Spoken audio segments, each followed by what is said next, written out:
Ah, Game Freak. Depuis plus de 25 ans, ce petit studio est derrière l'une des licences les plus puissantes de la planète, Pokémon.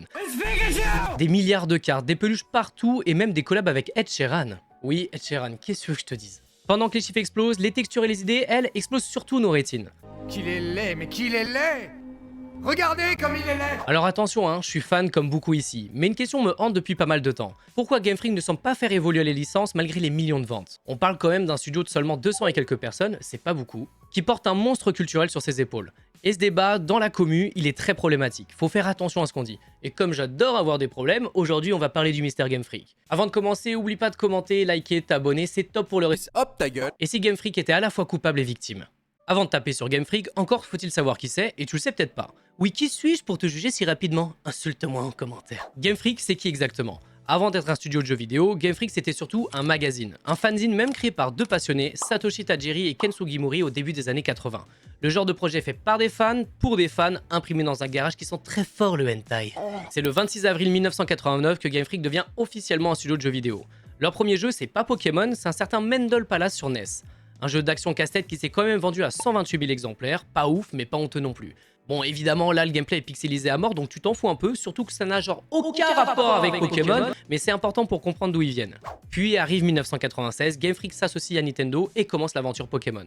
Mais attention, Game Freak c'est pas Nintendo, et leur relation est particulière. J'ai des goûts très particuliers.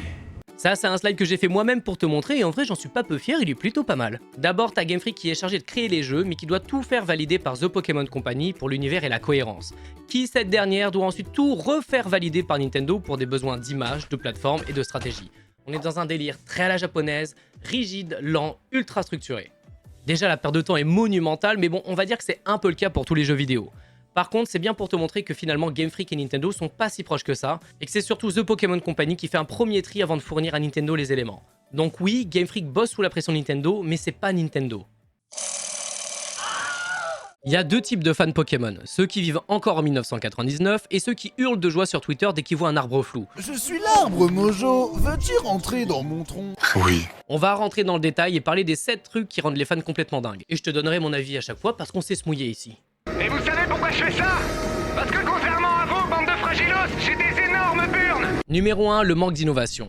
La critique récurrente des joueurs, c'est que Pokémon finalement c'est toujours la même chose depuis 20 ans. Et avec l'annonce du dernier jeu, on va pas se mentir, ils ont même ressorti des starters donc c'est pas prêt de s'arranger. Des combats classiques au tour par tour, une structure 8 badges plus Ligue Pokémon, des scénarios plats et sans enjeu réel.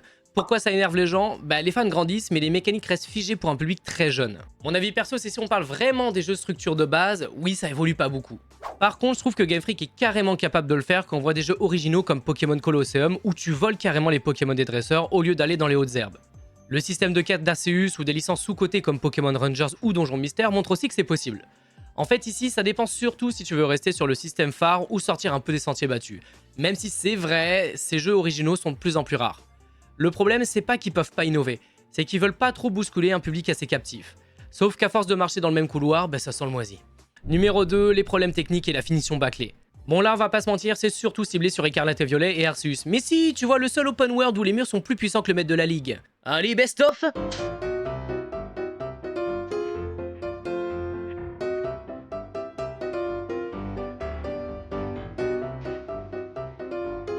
Pourquoi ça choque? Pokémon c'est la licence la plus rentable au monde, donc les joueurs s'attendent à un minimum de polish. Mon avis, bah bon, c'est qu'il n'y a pas grand chose à rajouter, je suis plutôt d'accord, mais attention, le prochain Pokémon a l'air de relever la barre. Ah, mais tu vas arrêter de mentir comme ça! Numéro 3, design paresseux de certains Pokémon. Bon là on va aller très vite, mais bon quand tu vois Sorbébé, Trousselin ou Gringolem, je comprends que les fans soient saoulés. Moi je dis juste, et tu me tapes pas, hein, mais il y a déjà plus de 1000 Pokémon, donc je peux comprendre aussi les gars à la création qui galèrent un peu à trouver de nouvelles idées. Je sais que vous voulez du badage, genre du Léviator, du Chifours, et c'est ok, mais pourquoi personne ne parle du meilleur Pokémon de tous les temps? Canartichaud. Canartichaud il est armé pas d'un sabre, non, pas d'une griffe, non, d'un putain d'oignon japonais. Le respect est total, ça c'est de la DA! Un des meilleurs collectionneurs de France de Canartichaud, que veux-tu que je te dise? Oui. Numéro 4, un monde ouvert mal exploité. Les critiques là elles sont plutôt simples. Les zones sont vides, les quêtes secondaires sont chiantes, et le manque d'interactivité dans le monde est omniprésent. On était beaucoup à s'attendre en vrai à un monde façon Zelda Breath of the Wild. Après, l'équipe de développement de ce jeu, c'est presque 600 personnes, faut pas se faire d'illusions non plus. Me parle pas de Clair Obscur Expédition 33, ils étaient 50, le jeu est génial, va y jouer, oui, mais là c'est pas le sujet. 5. La stratégie commerciale plutôt agressive. Alors là j'étais surpris, mais plein de gens se plaignent qu'il y a des versions en double de Pokémon. Par exemple épée et bouclier, écarlate et violet. Alors j'avoue que c'est tellement habituel que moi ça me choque pas perso, au pire ça te laisse juste le choix de ta version préférée. Avec l'apparition des DLC, et ça oui c'est de l'immense merde, bah la critique qui revient c'est que Nintendo privilégie les ventes aux fans plutôt que la qualité. Numéro 6, la difficulté est trop faible. On entend souvent les gens dire les combats sont trop faciles, il n'y a pas de challenge pour les anciens joueurs. Alors difficile de contredire quand les fans hardcore se sentent carrément délaissés et décident de créer eux-mêmes leurs défis. Je pense au Nuzlocke, au Shiny Hunting, etc. Le truc c'est que la difficulté de Pokémon au fur et à mesure du temps s'est ajustée aux standards de l'industrie. Ouais c'est relou, on pourrait avoir un choix de la difficulté mais c'est un peu pareil partout. Mais oui actuellement c'est chaud, c'est vrai que c'est beaucoup trop simple. C'est genre le boss final c'est un Ronflex niveau 50 avec 2 attaques, pendant ce temps toi t'as passé 12 heures à optimiser ton Chiforce parfait, c'est pas un combat c'est une euthanasie. Mais Pokémon c'est un JRPG, et dans les JRPG en général t'as le choix d'un mode de difficulté, donc en vrai installer ça ce serait pas foncièrement une mauvaise idée. Numéro 7, les graphismes. Oh oui je sais tu l'attendais celui-là. Je suis obligé mais on va comparer les graphismes avec d'autres jeux. Je vais te montrer évidemment Arceus sur la gauche et je vais te montrer des jeux comme Zelda Breath of the Wild par exemple. Donc on a presque tous le même avis, on va arrêter de se mentir. Oui c'est abusé, à un moment il faut faire quelque chose, on est en 2025 et quand Game Freak se permet de refuser de l'aide de Monolith Studio qui a fait ce jeu...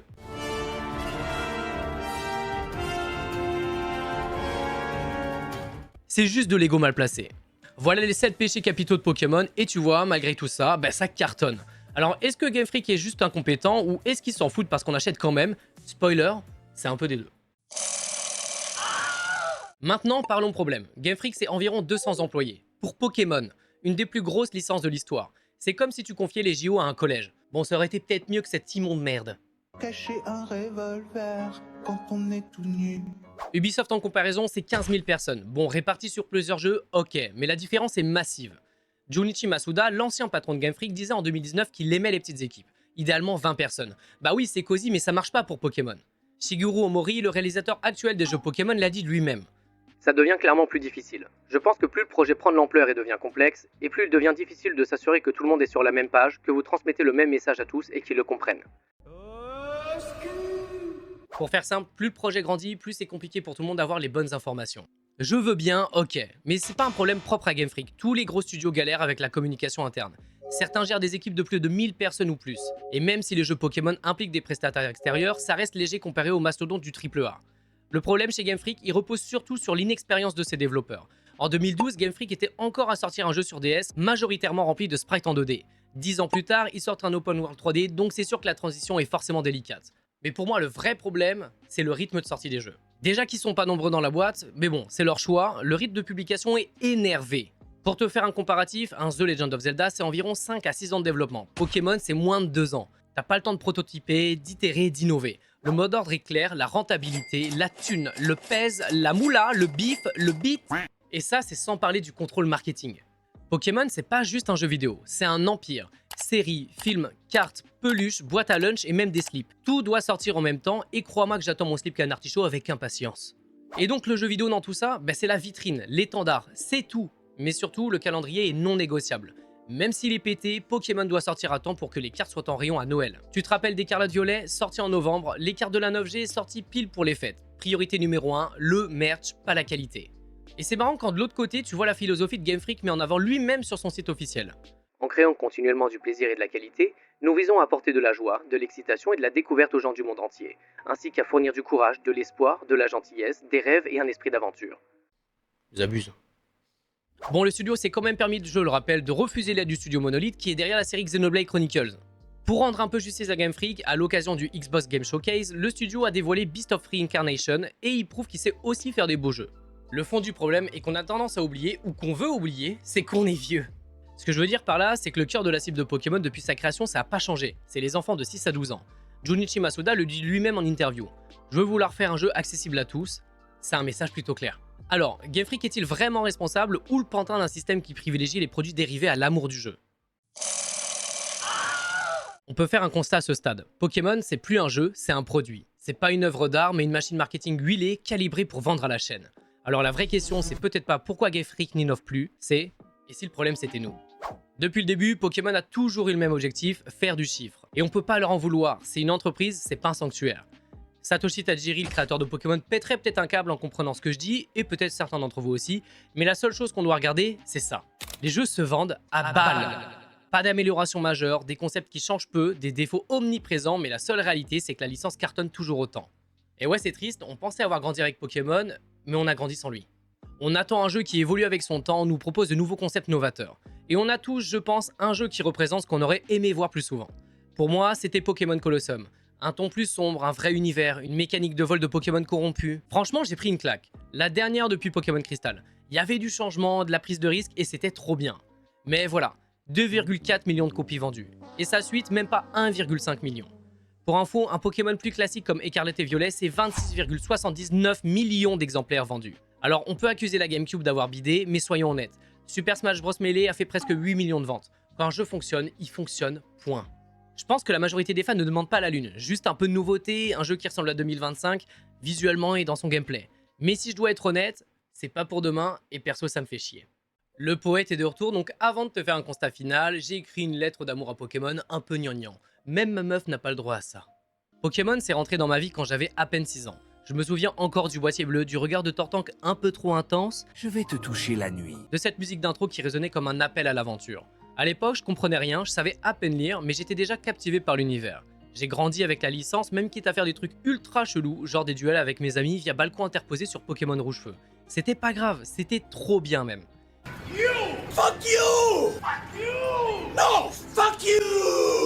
Et puis, les années ont passé. Pokémon m'a déçu. Pas d'un coup, mais petit à petit. L'enthousiasme s'est transformé en frustration. Je crois que je voulais encore rêver, mais à la place, j'avais surtout des bugs, des mondes vides, des promesses à moitié tenues. Et pourtant, je suis encore là. Peut-être par masochisme, ou peut-être parce qu'au fond, Pokémon a bercé mon enfance. Je me suis un peu éloigné de la licence, mais au fond, ça reste un compagnon de route. Un de ceux qu'on peut pas vraiment oublier.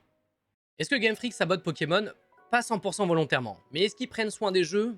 Pas vraiment non plus. Game Freak, c'est un petit studio qui porte une des franchises les plus puissantes de l'histoire sur ses épaules. Et cette franchise, elle leur appartient plus vraiment. C'est devenu une machine, une horloge marketing. Un calendrier gravé dans le marbre où le jeu c'est qu'une vitrine, un prétexte à vendre des cartes, des peluches, etc. Alors non, ils sabotent pas Pokémon, pas tout seul en tout cas. Mais ce qui est certain, c'est qu'ils n'ont plus le luxe ni peut-être l'envie de l'aimer comme avant. Ils doivent juste livrer. Peu importe l'état, peu importe les envies créatives, peu importe les joueurs. Et nous, on attend toujours ce moment où Pokémon décidera de grandir avec nous. Mais la vérité, c'est qu'il grandira peut-être jamais. Parce que dans ce système, Pokémon n'a pas besoin d'être bon, il a juste besoin d'être Pokémon. Et ça, c'est le vrai drame. J'espère que la vidéo t'a plu, évidemment c'est un débat, donc si tu veux aller en commentaire me donner ton avis, il n'y a pas de souci, juste évitons les bastonnades inutiles. En tout cas, on se capte bientôt, n'oublie pas de liker, commenter, partager, tout ça, c'est très important, je suis un nouveau youtubeur, donc n'hésite pas à donner de la force. On se capte bientôt, évidemment, et Gwendal vous dit ciao. Salut les losers! Il est très fort.